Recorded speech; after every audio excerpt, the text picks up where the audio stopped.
5 ans, c'est énorme. Voilà. Et je ne me suis pas converti, comme je l'ai dit, du jour au lendemain. Ça a été des études acharnées. Mais quand la vérité s'offre à vous, vous l'embrassez. Moi, j'ai fait 5 ans d'études acharnées, d'études théologiques comparatives des religions, que ce soit l'hindouisme, le bouddhisme, la Torah juive, le Talmud juif, que ce soit toutes ces religions que j'ai étudiées.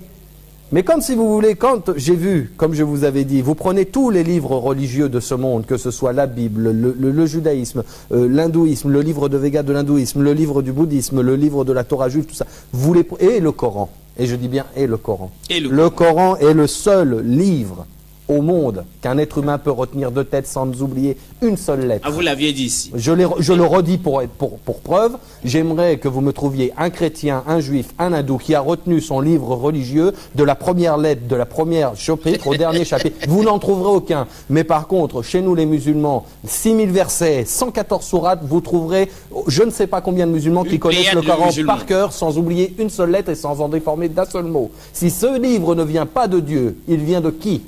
Il ne peut devenir que de Dieu.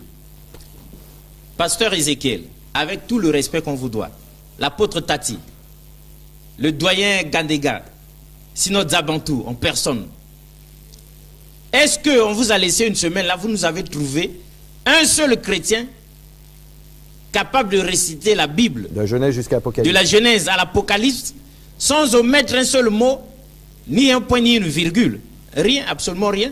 Et même lorsque nous avons réduit, on a dit seulement le livre de la Genèse. Et même seulement les psaumes ou quoi, personne à l'horizon. D'où vient-il que le Coran soit l'unique, le seul et unique livre sacré du monde entier, capable d'être mémorisé par ses adeptes, de la première à la dernière syllabe, sinon du premier au dernier mot? Pourquoi personne d'autre n'arrive à faire ça? Et pourquoi, malgré la puissance du Saint-Esprit, aucun chrétien, aucun homme de Dieu n'en est capable?